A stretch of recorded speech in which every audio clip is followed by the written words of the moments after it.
Sports is so beautiful that everyone would like to, not everything rocking, rocking it, and it's ever evolving. There are so many developments that you'll actually be expecting, and who will never fail to let you know about all of them. With that, I welcome you to our program today, that is Sports Digest. My name is Jonah Oje. We shall be taking a look at various issues in the world of sports, be it football or any other sports activities that you enjoy watching. And as usual, I am not alone in the studio.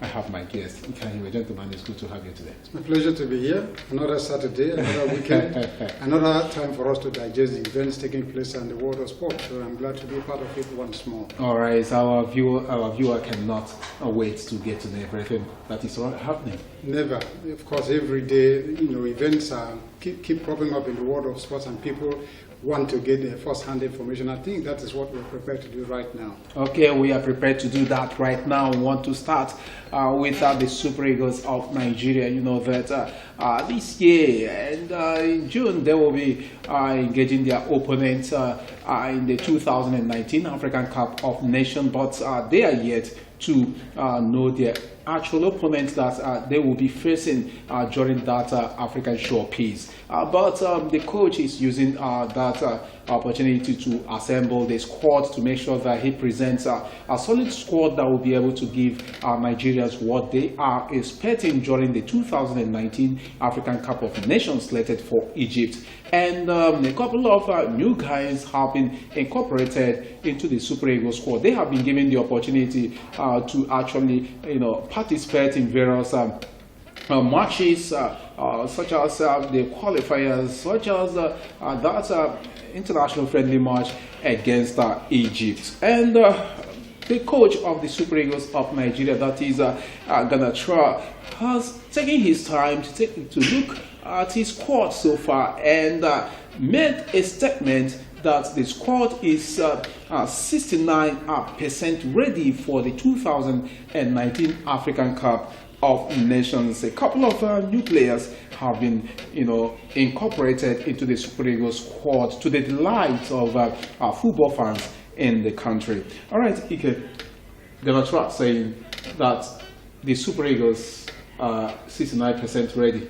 for their 2019 AFCON. And you remember the answer I gave to you when he asked me that question during our midweek sports show, if I could say that Nigeria Super Eagles are ready, and I did tell you no. If we're ready, we may be up to 80% ready, remaining 20%. And now the coach himself he has come to, in fact, buttress on that fact that they are about 65% ready, meaning that there are some gray areas that he wants to really work out and try to correct those particular areas with the right players. And of course, the most gray area, troubling area we had in the past was our number 9 position, because people were questioning the ability of Ojon Igalo to be the lone man there. And right now, I can say that there is competition in that particular department, because you can now think of a substitute, certain substitutes for Igalo in case anything happens. You have, of course, the rave of the moment that's talking about Paul Onacho. Of course, you have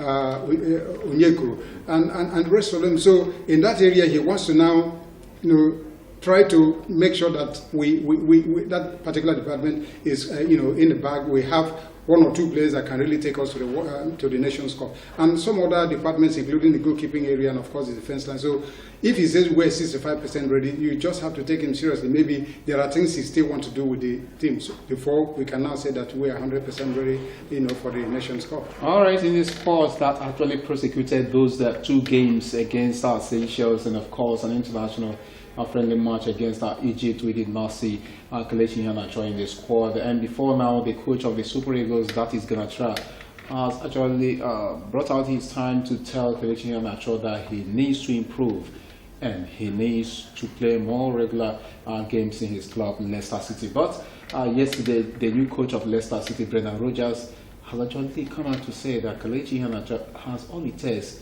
to make it to the 2019 African Cup of Nations. Yeah, all of us agree with Rodgers. Even before he said, we knew that Kelechi Iheanacho considering his performances, superlative performances during the Under-17 World Cup, where he came to limelight, we knew that he had a lot to offer. We knew that he's a special talent. But the question is he able to really develop, that talent? Is he ready to now take the bull by the horn by really showing that quality he's made of? So, Gennaro did say sometime that he lacked commitment. I think he lacked commitment right from the time he was at Man City. Towards the end of his stay at Man City, his performance started dwindling, and we thought he was going to correct it when he moved over to Leicester. That was not to be. So he is a bundle of talent. He's got some skills, and in fact, at some point, Gennaro was playing as the second number 9 to Igalo. So what has happened to him of late, I really don't know. He needs to really show that commitment, to show that he is one of the players that Nigeria can boast of.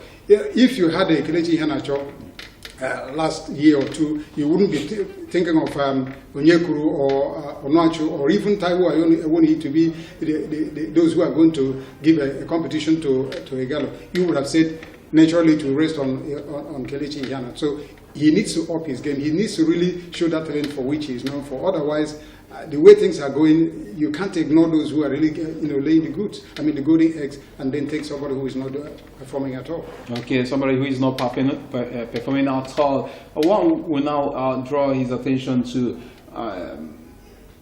the fate of some players who have not actually, participated for the Eagles. Now, one of them is John Mikel Obi. Ever since some have said that ever since he has not featured for the Super Eagles of Nigeria, that Nigeria, has come better, in their performance.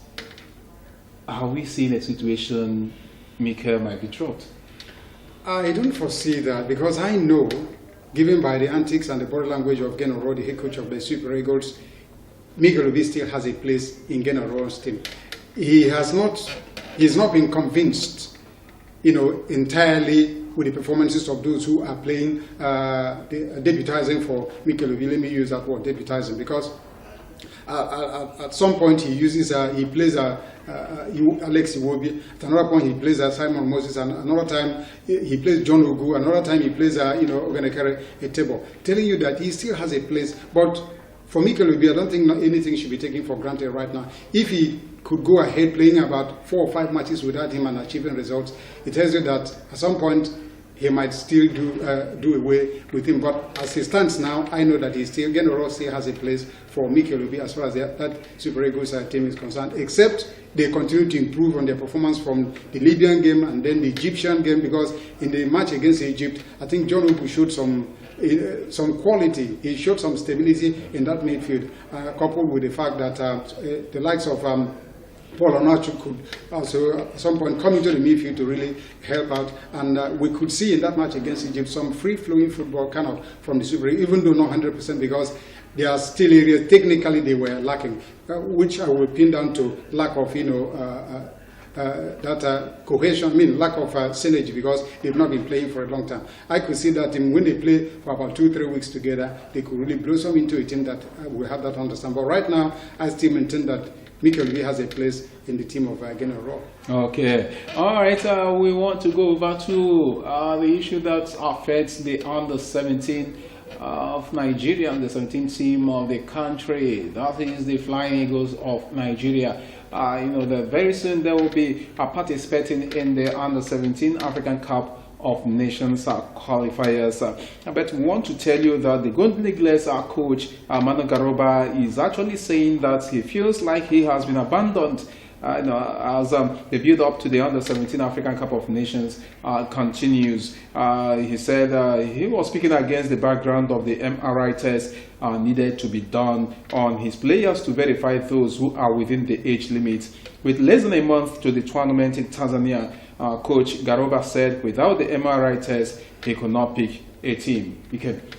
It's not a good development, Jonah, if you ask me. If we have roughly 1 month to go into a major competition as the Under-17 African Championship, and up to now you've not known the makeup of your team, those who are really going to make it, make up your team. It doesn't help the coach, as he even cried out. But I would even say that he's crying out very late, because he should, from the first time that about half of the team, or more than half of the team, failed the MR test, that's when he should have started piling the heat on the on NFF for the right thing to be done. And when he does that and keep the pressure on them, I think it will move them to action. But as I said before, I think he's trying to raise the matter very late. But I don't think it is still too late for them to do anything. If there is anything he wants to have his team in place, it has to be done right now, because we can't afford a situation where we go into the competition, we have about 50-40% of our players sent packing because of what we would have done at home before coming into the championship. So I think the alarm is raising now, should be looked into, so that at the end of the day, we will go to the championship with those with the rightful age. Oftentimes we've been accused of feuding over age players, and the end to it doesn't seem to be in sight. So let the right thing be done now. Manu Garoba should really be the one to put, as I said before, put the heat on the NFF so that whatever he needs to put the team in place will take place. It will be shameful and, of course, embarrassing if we should go to the competition venue and start discovering this thing, just like it happened the other time in Niger, when, as I said before, about 30-40% of our playing personnel were sent home because of being overaged. Okay, but what will ask this question? Why is it that the members of the Nigeria Football Federation, focus their attention mainly on the Super Eagles of Nigeria? Because it looks as if other teams there are getting them to the background. That has been the recurrence decimal, for a long time. It didn't just start. The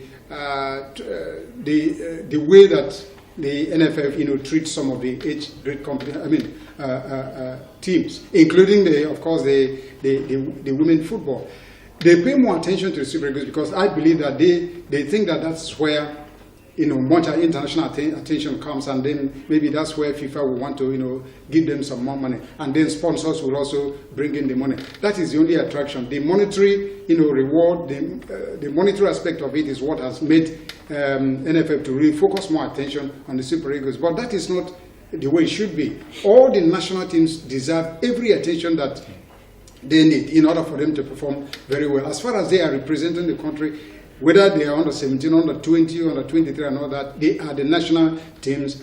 They should, get whatever is due them, have the adequate preparation, have the adequate incentive and motivation for them to do well at every competition. But other than what I told you, I don't think there is any other reason why NFF should pay less attention to these age-grade, national teams. It's quite unfair. And maybe as we've started, the way we shouted about the lack of attention given to the female football, and recently we can see that they are trying to do the right things. Maybe we'll continue to also shout for the other age-grade teams, so that NFF will really come to their rescue. Okay, so that NFF will actually come to their rescue. All right, we go over to Tanzania. I know that you may be asking me, what are we going to Tanzania to do? Well, we want to talk about a Nigerian coach that have actually qualified Tanzania for the 2019 African Cup of Nations, after that particular country had not participated in a tournament for 39 years. And one man is speaking, that is the former Super Eagles assistant coach, Joe Eriko. He says that the bravery of Emmanuel Amuneke was able to make the team to qualify for the 2019 African Cup of Nations, qualifying to participate in that African showpiece for the first time in 39 years. Okay, is this a case of a man who is not respected in his country going outside to make a name for himself? It's rather a case of a man who is ambitious, a man who has a goal, someone who really wants to achieve, somebody who knows his onions, somebody who feels that he can achieve even when the expectations are very low.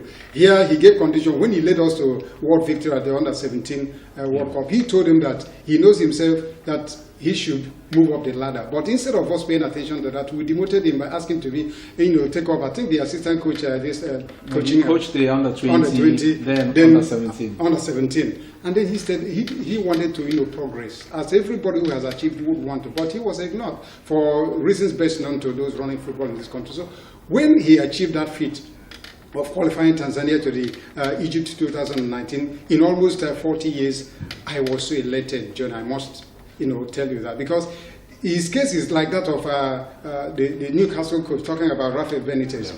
He came to rescue Newcastle from Alan Pardew, who almost took them to relegation, but it was too late. They got relegated. He decided to sink with them because he believed he had the ability to really right or wrong. He brought them back to this. And so this man feared nothing. He went to lowly rated Tanzania as far as African football is concerned. You know, it's not Tanzania is not a force to be reckoned with because they do not parade some of the best-known stars in the African continent. So he believed in that, took the challenge, and here we are. He qualified Tanzania against some of the best teams. Imagine that their last game that qualified them was against almighty Mali, and they defeated them 3 goals to nothing. So his achievement reminded me of those, the achievements of those who had come before him. Christian Chibu at some point, you know, took up the first assignment outside the shores of Nigeria by coaching a lowly rated Lebanon, you remember? Yeah. And then after that, he coached Kenya. He became the national team coach of Kenyan national team. And of course, our late Stephen Keshi, you remember the feat he recorded by qualifying Togo out of course, qualifying Mali for the Nations Cup, and then Togo to the World Cup. Eventually, for reasons best known to the Togolese Football Federation, they didn't allow him, you know, to take them to the World Cup. And of course, there are so many of them we can mention, but now he himself has added his name to that list of those who have really taken up challenge outside Nigeria and then has been able to achieve. And I think maybe we've not seen the last of his achievement. You never can tell what we'll be able to do when the competition keeps up proper. If he could be pitched against Nigeria in the course of that competition, I mean, it's going to make for an interesting watch. All right, an interesting one to watch. All right, well, we have mentioned some of our coaches who have gone outside the shores of this country to, you know, make names, you know, for themselves. Is it now the right time? Is it not the right time for us to start to appreciate our own coaches? Because I have not seen, you know, Nigeria trying to get someone maybe from Tanzania, trying to get someone from Ghana to come and coach, you know, the Super Eagles of Nigeria. Rather, we see our coaches being, you know, recruited by other African countries, and they go there and make names for themselves. When you talk about appreciating our own coaches, it depends at what level.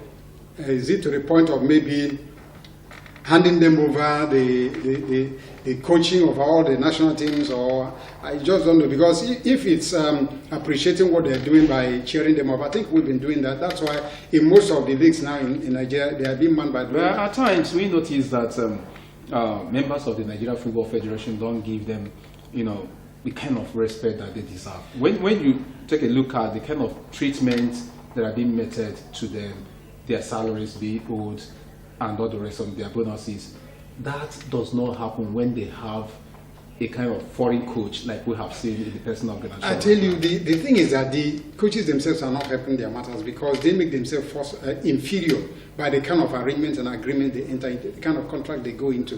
They make themselves so cheap and all that, and that goes to explain maybe the level of the quality they have, because the local coaches really have not improved so much on the quality of our league. I'm sorry, that's my personal opinion, but the local coaches will agree with me, have not come up with new ideas, new innovations to improve the quality of our league. Our league is nothing to write home about compared to the rest of them. And if you want to say because some of our indigenous coaches who have gone outside have excelled very well, I tell you that they are not 100% local coaches. If you mention them, these are people who have been either exposed as players outside or have done all their personal training outside.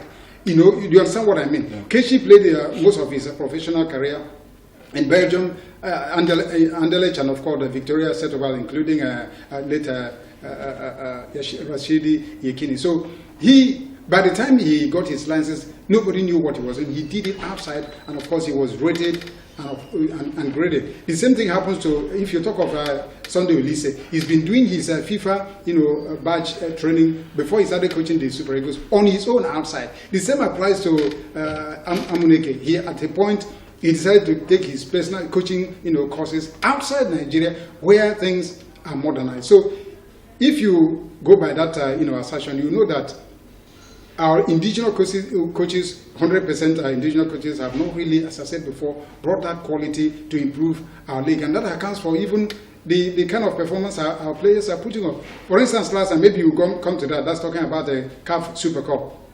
Some of our players who made waves in the country had to get contracts outside Nigeria, especially in the Northern Africa. What has become of such players? Juno Lokosa, for instance, he was the rave of moment last season, and he got over to Raja Casablanca, who played in the final of that CAF Super Cup last night.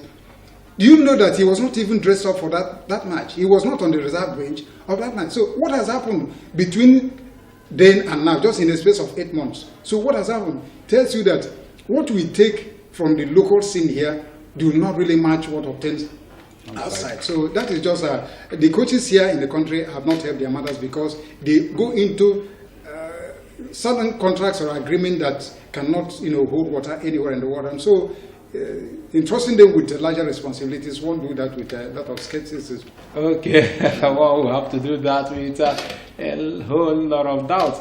Okay, want to go for a break or return? We will take a look at some of the fixtures that will be coming your way in the Nigeria Professional Football League. Stay tuned.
Okay, welcome back. And before we went on that break, we told you that we are going to take a look at some of the fixtures in the Nigeria Professional Football League as they will be happening this weekend. And you know that this season's league is an abridged one, so it is divided into groups A and B. Then in Group A, we have Bendel Insurance. They will be fighting out against Wiki Tourist. Katsina United will fight out against Lobby Stars. Mountain of Fire Ministries FC there at Ikorodu will be going head-to-head with Enyimba Football Club of Aba. Niger Tornadoes will square up with Enugu Rangers. Remo Stars will be up against Rivers United. Sunshine Stars will fight out against Kwara United. These are the features in Group A. Later we'll take a look at those in Group B. Alright, you can... Mountain of Fire Ministries FC, Enyimba. That's going to be a huge game. MFM versus Enyimba. Anytime, any day, you look up to that one, especially when you remember that MFM lost their last match, I think, by 1-0, and then Enyimba drew against Bendel Insurance or thereabout. So MFM know that any point they draw now will mean that they are going to lose grip on the leadership of that Group A, which I know they are really fighting hard to maintain. Ilechukwu, I must commenting, has done a lot of work with the team. If you consider that they shipped out almost 50% or 60% of their players, but in the space of maybe 6 months, and has been able to really keep his own. The only match they lost was their first one. I mean, the match they lost without scoring a goal was the one against Enyimba. That was... Yes, Enyimba, they lost by 2-0, and so this is the reverse fixture. they want to go into that match with that defeat they suffered in the hand of Enyimba at the back of their mind. And having lost their last rescheduled match, it means that they want to throw in a lot into it. But Enyimba themselves know that the picture doesn't really look rosy for them as far as Group A table is concerned.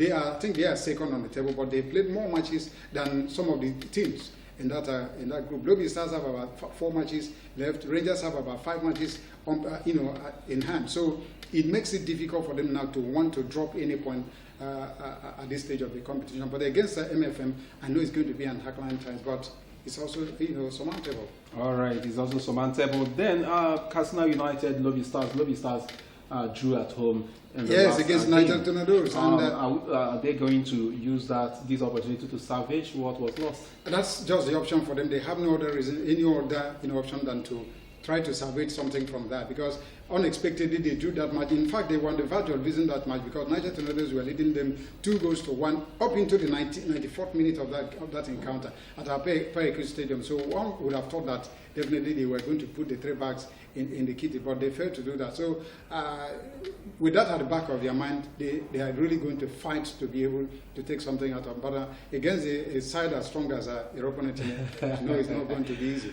And again, we talk about, should I go and talk about another team that is under pressure now. The heat is right on them. He's talking about Sunday Guma's Rivers United. If anybody told me that we're going to lose that match against Wiki Tourist at home, I never would have believed it. But yes, they saw, but they never conquered. They allowed themselves to be conquered by Wiki Tourist. So they are going to go into the match against Remo Stars today with all the seriousness they deserve, knowing that any point dropped at this point in time definitely will not keep them in proper stage to fight for maybe the Super 6. Okay. All right. So we go over to the Group B of the Nigeria Professional Football League.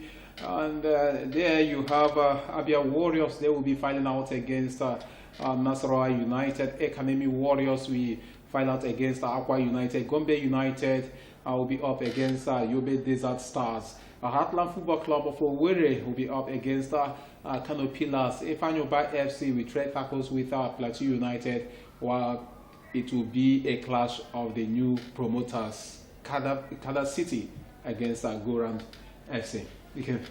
Yeah, let me start with that of Kada City go round. There's a bit of controversy now surrounding Kada City because the ownership of that that outfit has seemed to have changed hands to Delta Force. I don't know whether that is true, but if it is true, you now begin to question Jonah. What is the model operandi of our football administration? What is the mode? What pattern are we following? What does the book say about such a development? Does it say that ownership of a club can be transferred mid-season? Because we are in the mid-season, 2018-2019 season, which have gone halfway, and we are now talking about another team acquiring another one. They slot for another one. How can that be when both teams were registered to compete? So if it is true, I just believe it is rumor, and I hope it doesn't really have any background. It doesn't prove to be true. But if it is true, you want to question the reason behind this. What was stated? What does the NFF book say about it? So. But having said that, Remo and Kada City know that they just have to fight for their life because it's not looking pretty well for them. They are not really, they are on the wrong side of the table. So I think it's going to be a battle of 2 equals. Whoever really shows more hunger in the match today will really come tops. Heartland Football Club and Kano Pillars, another big game that will be happening on Sunday. Another big game really for Heartland that all of a sudden they started doing hot and cold. They had everything going for them, beating everybody both at home and away, but then they seem to have really lost that grip, especially since they lost to Aqua United. Yeah. They came and they surprisingly defeated them. But against a Kano Pillar side that is on fire now, who really humiliated, pardon me to use that word, because you don't get to score that number of goals against a strong team like Ifanyoba. Of course, they ran away 3 goals to nothing over Ifanyoba United. So I think that euphoria is going to really guide them. That confidence will take them to Owerri to be up against Heartland Football Club of Owerri. But whether Heartland will allow their losing streak to continue, they know that it's not going to spell well for them. Maybe they use the match against Canopilas to tell all the admirers that they are not finished yet. They are still in contention. They still have some more, something more to offer. So anytime, any day is going to be a very big encounter for both of them. Okay, for a very big encounter for both of them. All right, away from that, now we'll move over to female football, where our own Super Falcons have, continue to climb in the ladder of FIFA rankings when it comes to the female football. I want to tell you that Nigeria climbed to 38th position in the latest FIFA Women's World Rankings released on the FIFA official website on Friday. The Super Falcons maintained their position as number 1 in Africa after amassing a total of 1,599 points and moving just one spot upwards from their previous 39th position on the 155 team rankings. The ranking is coming barely 3 months to the Women's FIFA World Cup, which is scheduled to hold in France from June 7 to July 7. The Super Falcons' current position was boosted by their third place finish at a 4-nation invitational tournament in China and an impressive run in a 12-nation tournament in Cyprus. Yeah, I'm not surprised because coming from the outcome which they won, they've continued to play some great A matches, some international friendlies and all that, including the 2 you mentioned in China, in Cyprus, where they won some and lost some, and some of them to notable ones, some of them against considered minnows in female football.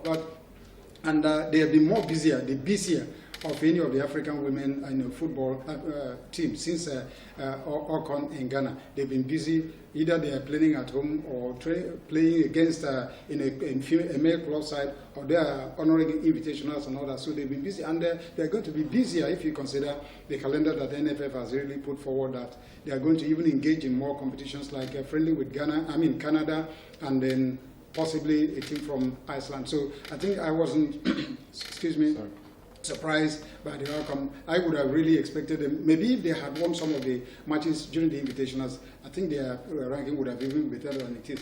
As it is now, I think it's on merit. We're African number 1, and of course our world number 38. Okay, how would that motivate them during the 2019 FIFA Women's World Cup? Well, if ranking is anything to go by, it's really going to boost their morale. But for me, it doesn't really matter. It counts less for what performance you're going to, put. What you present, what you give is what you have prepared for. So all I'm concerned now is for them to ignore the ranking and then get your job done, get yourself well prepared. As I keep saying and crying out that I have not seen the hand of Denabi on the Super Falcons. If you ask me, I have not seen his style of play. I have not seen his pattern of play that you can identify them with. We've got some of the best legs in almost all the Super Falcon teams you've had. We've right now, the present makeup of the Super Falcon team is made up of best legs we can mention. Some of them experienced, some of them inexperienced, but they are playing in top clubs. If you start mentioning them from the goalkeepers, Nadozie or Tojuku Oloha, you talk of Rita Chikwele, you talk of Namimbo, you talk of a whole lot of good players that we have now. All that is left is Denabi to really tinker this team into world beaters, which is what the whole Nigerian football lovers are expecting them to do. We've conquered Africa a number of times. We've made our impressions at the World Cup, but not been able to really stamp our authority. So I want him really to ensure whatever the ranking says, and then concentrate on building your tactics and techniques and, of course, your pattern of play into your play. Let them master them and be ready to confront any opposition, including France, with what you have. When you prepare yourself going into an examination hall, that confidence oozes in you. And if it is what you have prepared very well that comes out, it's going to be an easy thing for you to do. It doesn't matter your other, mates in the hall. So, ranking or no ranking, let us get ourselves ready for the World Cup. Okay, let us get ourselves ready for the World Cup that is coming from Ike and Hiwe. All right, we go over to come back to the male football, but this time we are visiting England, where it will be happening in the English Premier League. We have a couple of fixtures that will be coming your way today. The Craven Cottage, Manchester, Fulham will engage Manchester City. Brighton will be up against Southampton. Burnley will welcome their visitors, Wolves. Crystal Palace will go head-to-head with Huddersfield. Leicester City will tackle Bournemouth. Manchester United at Old Trafford. Would they allow that their morale to be boosted this time against Watford, especially their coach being given that 3 years contract? Well, we will see. West Ham United will be going to will be hosting Everton. These are the fixtures that you will be expecting today. Is it a walkover for Man City? Well, don't be quick to say that. In these days, at times, you don't have too many easy games, but against the, considering all the, odds in favor and against each of the teams, you want to say, yes, it's going to be, an easy walkover for Man City. But the thing is that the fixture really does not favor Fulham at Craven Cottage, because I said it sometime on this program that the mistake that Fulham made was to, sack their coach, even though they were going to relegation. And it was at the stage of the season that coming back from relegation waters would be very difficult, no matter who you bring. They sacked their former manager, brought in an experienced person in Claudio Ranieri, and they sacked him again. What did he expect them to do? They were about 18, 19 points adrift of under relegation. What magic did you think they were going to do? Maybe they wanted a kind of Ole Gunnar Solskjaer's magic to get them about 18 points on the trot. That was not to be. They sacked him. Now they brought in Stuart Parker. I wonder what they expect him to do. This is a team that has conceded the most goals, about 70 league goals within this this season. How can you be so porous and then you expect something to come out from you? And against Manchester City, that the big boys are coming back now. Kevin De Bruyne is coming back. Vincent Kompany is back. Bernardo Silva is back. What is his name? John Stones is back. A whole lot of first-team players that were out injured are back now to complement the effort of those who have been holding the fort for them. So it's going to be really difficult for Fulham today. If you consider all these statistics, you want to say yes, it's going to be an easy one for Man City. All right, Manchester United will be fighting out against Watford. Watford has been outstanding this season. Would Manchester United allow the good news about their manager, Ole Gunnar Solskjaer, offered a 3-year contract to motivate them going into that encounter today? I think Ole himself is going to be more motivated than the players themselves, because he really wants to really justify the trust now, the confidence reposed on him by the management of Manchester United. And coming up against a resurgent Watford, I know there may be some banana peels going into this match if you consider the progress, the results that Watford has posted this season. They are just another, Wolverhampton Wanderers who have really stood toe to toe with the bigger boys and all. It's just that Wolverhampton have some, more results than they. But on a very good day, they can be a handful. That's talking about this Watford against Manchester United tonight. We wait and see. Ole Gunnar knows that this is his first litmus test after having a permanent deal with the Old Trafford hierarchy, and they can't really joke with the outcome of the match today. But I know it's not going to be very, very easy, if you ask me. Okay, we go over to two fixtures that will be coming your way tomorrow, being Sunday. Cardiff City will battle Chelsea, while Liverpool at Anfield will engage in a clash of the Titans with Tottenham Hotspur. Okay, Liverpool, Tottenham. I'm very, very, very, very unsure of what is going to be the outcome of that match. And I tell you, it's going to come to nerves, those who will be able to hold his nerve very well. Is it going to be Tottenham or is it going to be, of course, Liverpool? At times you could notice in two important matches this season, Liverpool had buckled. They showed some nerves, some nervousness that they could not even put their acts together. Is that going to happen against Tottenham tomorrow? If it does happen, then they are going to lick their wounds. My worry, Jonah, is that the two most celebrated players for Liverpool this time around are not firing. Salah has not been firing. Firmino has not been firing. I think Salah has scored only 1 goal in about 10 matches. And then Firmino has scored only 1 goal in about 6 matches. What does that tell you?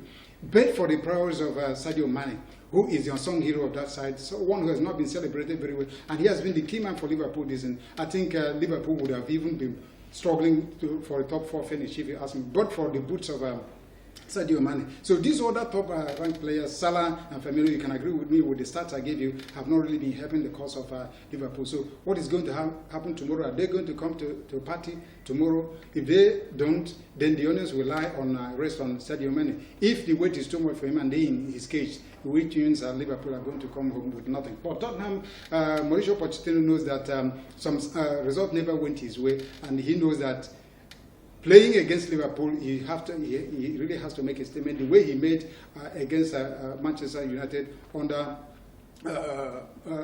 Mourinho, going to Old Trafford and running away with 3 goals scoreline, and being their first match against Liverpool in their home ground, natural home ground now. I mean, they have a lot of motivation. Their home crowd are going to come right there behind them, and of course, give them the necessary boot that they need. Tomorrow's match, Liverpool-Tottenham, could be the title decider, if you ask me. Okay. All right. Another feature will be also going on tomorrow. That is Cardiff City against Chelsea. It's another feature that we'll be having tomorrow. And this season, Chelsea has not been convincing. Unfortunately, so they have not. They started the league very well, but somewhere along the line, they started showing some nervousness and inexperience, and I just don't know what really happened. And then this perennial dressing room problem and all that started rearing its head again under Mauricio Sarri. I don't really know. Against Cardiff have this time in the lower division have shown the quality they are made of, and of course under the tutelage of the former Chelsea legend. I think that's talking about Lampard, Cardiff? No. Okay, not Lampard. That's okay, Derby County. Sorry. So Cardiff, they themselves are struggling. They are relegation bound. You know, they are within the relegation waters and all that. And I've always maintained that it's a dangerous thing for you to come up against a team that is fighting relegation, and also a team that is that lost maybe 1 or 2 matches coming into that present one. So if that is going to work in favor of Cardiff, we're going to see tomorrow. It depends on how Chelsea approaches the match. I just believe that they've settled some kind of uncertainty surrounding some of their key players, Hazard, what is his name again, Willian, and of course Hudson-Odoi, whom they really don't know what to do with him, either to keep him or to allow him go. So if they have settled some of these rifts, maybe they will be able to use the match against Cardiff tomorrow to right their wrong. Okay, to right their wrong. All right, we go over to boxing, where Eden Hearn believes Anthony Joshua and the fight between Anthony Joshua and of course Deontay Wilder could happen towards the end of 2019, but insists there is still a long way to go with regards to potential negotiations. Joshua and Wilder have failed with their attempts to make a non-disputed heavyweight mega fight for all 4 world title belts over recent months. Despite reported attempts from both fighters to make the fight, they have both opted to take on alternative opponents in the coming months. Joshua travels to New York to fight Brooklyn boxer Jared Milner on June 1, while Wilder is set to take on his WBC mandatory contender Dominic Breazeale. This is one fight that many boxing fans are actually waiting for, but it looks as if both of them are avoiding each other, never wanting to come to terms, preferring to welcome other opponents, but never wanted to fight against themselves. The way this issue of this match is being talked about, I fear that it might end up being the most talked about bout in history that never saw the light of day, because this thing has been on for more than a year now. All of them bringing fire, all of them doing the much talk, and of course trying to play the mind games, especially Deontay Wilder and all that. You see, if you ask me my opinion, I will tell you that Anthony Joshua Eddie Hearn could be right in saying that in trying to show that his word is the person, who has the upper hand, because this is a man who is holding three world titles. He holds the IBF, he holds the WBA, and of course WBO titles. And Wilder has only the WBC. So how can you come to ask for equal share of the spoil? It doesn't really work out that way. From the time past, the one who holds the most belts, of course, is considered to be the one who should have the greater pie. So I just hope that they will be able to sort out the negotiations and then give us a date. Then the Wilder seemed to want the fight so much more than Joshua last year, but this time around, there's something telling me that maybe he's trying to weigh his options against Joshua, and maybe he has seen that Joshua could not be that easy ride he thought he could be. But what happens at the end of the day, the whole world is waiting to see this fight take place. But whether it's going to take place, I do not know, as I said before, because it's been a long time in coming. All right, it is a long time in coming. Okay, we also see that Anthony Joshua is an undisputed, champion of 3 belts. Who will ask this question? Why is it that Wilder is seeking for a 50-50 share of that particular bout? I could remember Mayweather.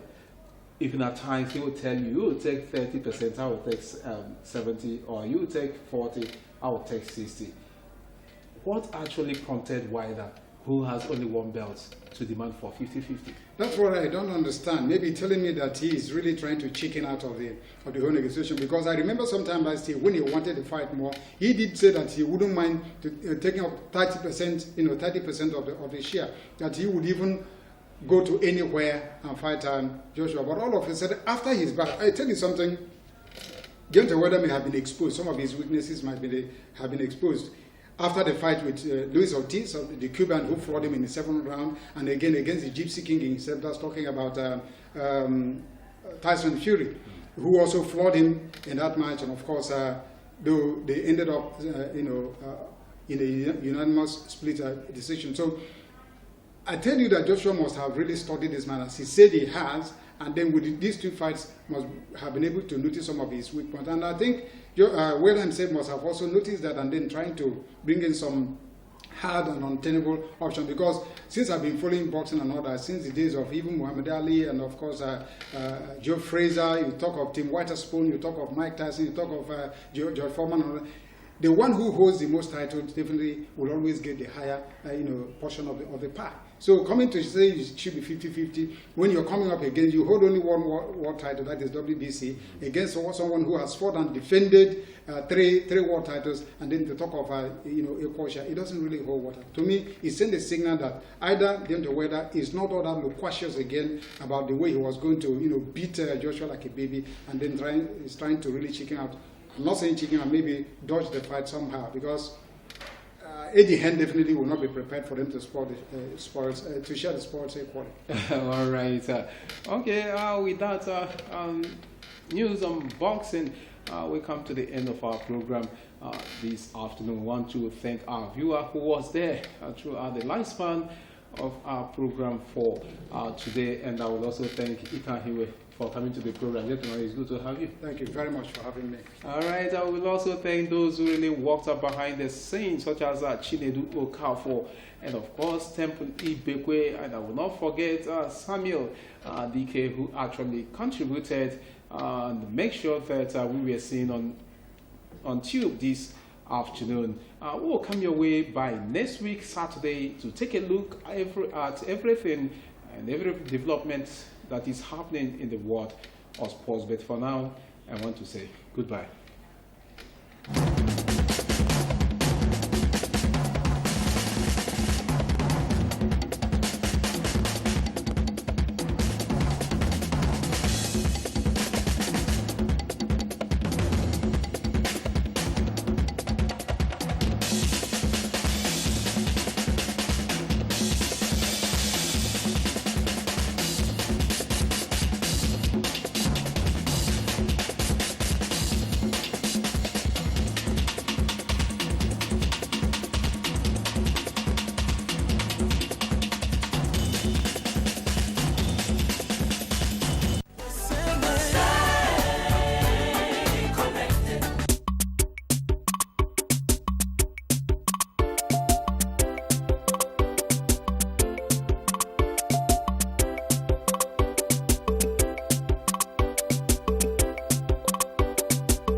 MCL, the world in your